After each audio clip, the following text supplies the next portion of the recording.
Assalamualaikum warahmatullahi wabarakatuh. Jumpa lagi dengan saya Ibu Latifah. Semoga kita semua selalu dalam keadaan sehat dan tetap semangat ya untuk belajar. Sebelum kita lanjut ke materi hari ini, alangkah baiknya kita awali dengan bacaan basmalah. Bismillahirrahmanirrahim. Mudah-mudahan selalu diberikan manfaat. Amin. Nah, anak-anak jangan lupa disiapkan alat tulisnya ya. Kita akan membahas tentang konflik dalam kehidupan sosial. Konflik di sini ada dua. Maksudnya itu pengertiannya ada dua. Yang pertama yang saya contohkan di sini menurut Robert M. Z. Lawang, konflik adalah perjuangan untuk memperoleh hal-hal yang langka seperti nilai, status, kekuasaan dan sebagainya. Dan juga dengan tujuan tidak hanya memperoleh keuntungan tetapi juga untuk menundukkan pesaingnya. Kemudian yang kedua menurut Kartono, konflik merupakan proses sosial yang bersifat antagonistik dan terkadang tidak bisa diselesaikan karena dua belah pihak yang berkonflik memiliki tujuan, sikap, dan struktur nilai yang berbeda, yang tercermin dalam bentuk perilaku perlawanan.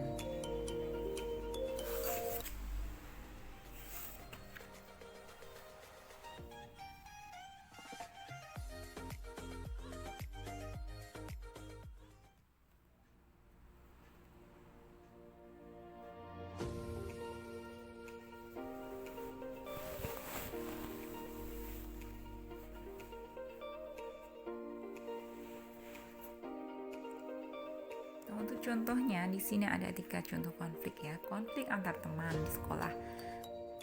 Nah, konflik ini dinamai dengan konflik individu dengan individu. Kemudian yang kedua konflik antara majikan dan buruh dapat dimasukkan dalam kategori konflik individu dengan kelompok. Sedangkan yang ketiga konflik antara pedagang kaki lima dengan para petugas ketertiban. Nah, konflik ini dinamai dengan konflik kelompok dengan kelompok. Boleh dicatat ya.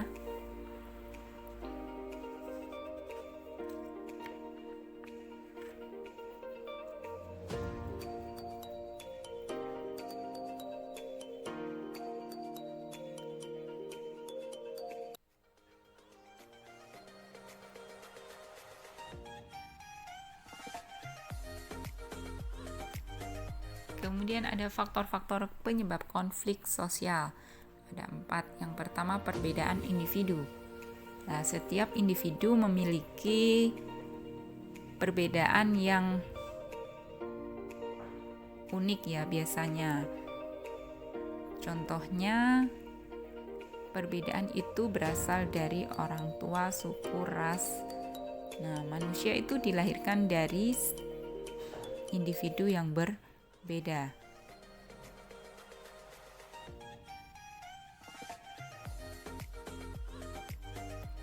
Contohnya para siswa dalam satu kelasmu tentu berbeda ya tanggapannya atau memiliki pendapat yang berbeda ketika mendengarkan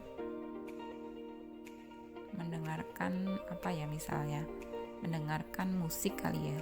Nah, hal ini akan menimbulkan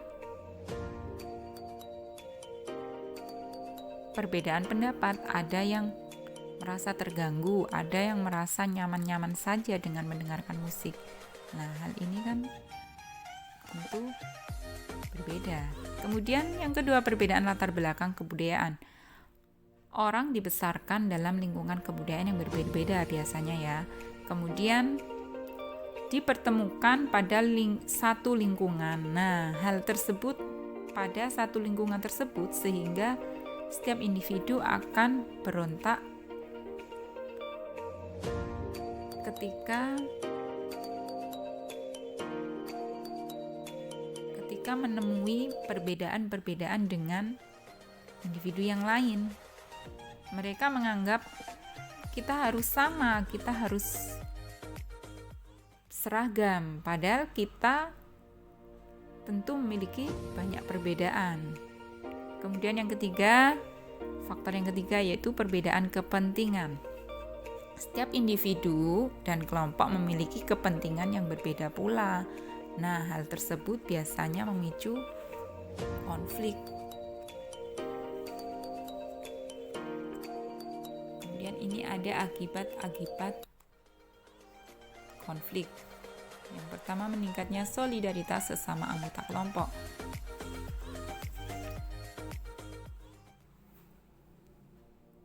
Contohnya peristiwa pertempuran yang terjadi di Surabaya.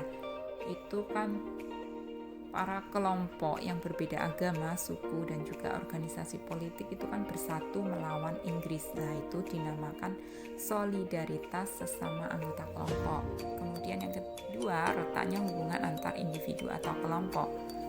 Nah, konflik yang terjadi antar individu atau antar kelompok dapat menimbulkan keretakan hubungan. Contohnya konflik yang terjadi pada temanmu yang menyebabkan apa?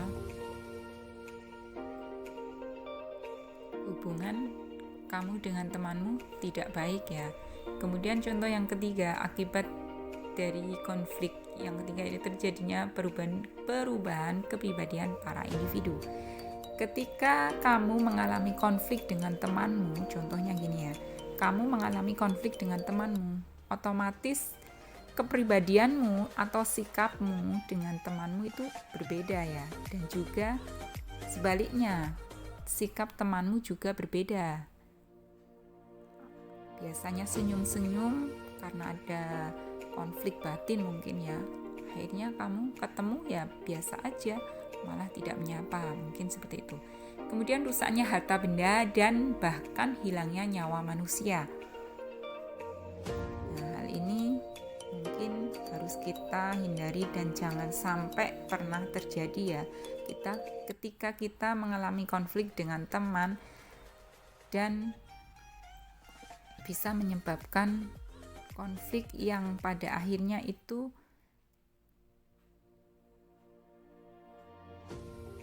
kita akhiri dengan peperangan yang bisa menghilangkan nyawa seseorang. Tidak boleh hal itu tidak boleh terjadi.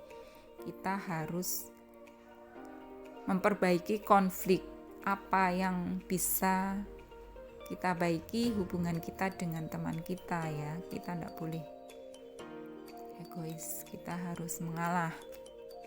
Kemudian yang kelima, terjadinya akomodasi, dominasi bahkan penaklukan salah satu pihak yang terlibat dalam pertikaian.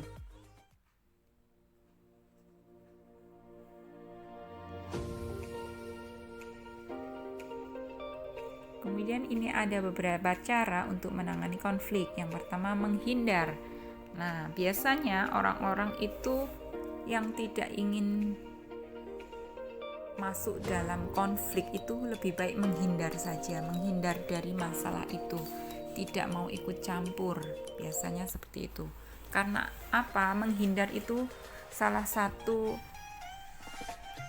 cara yang mudah dilakukan untuk menghindari konflik. Kemudian yang kedua, memaksakan kehendak.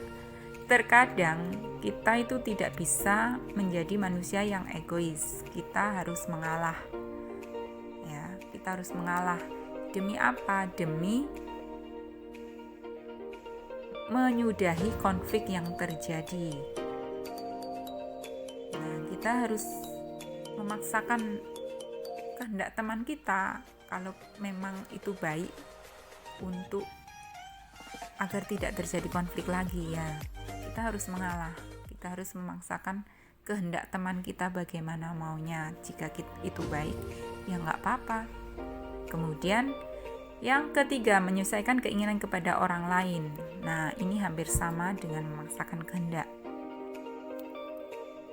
Kita tidak boleh menjadi individu yang egois. Kita harus menserasikan diri dengan lingkungan sekitar agar apa? Agar tidak terjadi konflik. Kemudian tawar-menawar. Nah, dalam proses tawar-menawar, individu biasanya mengorbankan tujuan kita sendiri. Kemudian yang kelima, kolaborasi. Oke, baik, terima kasih. Sampai di sini pertemuan kita hari ini, mudah-mudahan bermanfaat. Saya akhiri. Wassalamualaikum warahmatullahi wabarakatuh.